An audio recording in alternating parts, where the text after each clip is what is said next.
Hello friends, প্রথমে জানাই ভোলে বাবার সমস্ত ভক্তদের ভোলে বাবার জন্মমাসের প্রীতি, শুভেচ্ছা ও অভিনন্দন।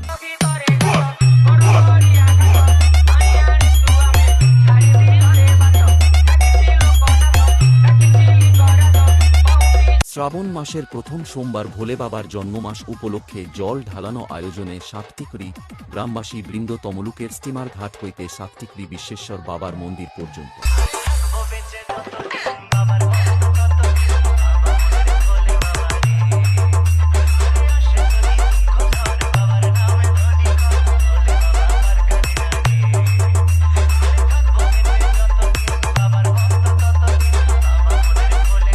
ভোলে বাবার ভক্তদের নাচাতে ও গানে গানে মন ভরিয়ে দিতে আসছে জানুকসান থেকে এমপি সাউন্ড।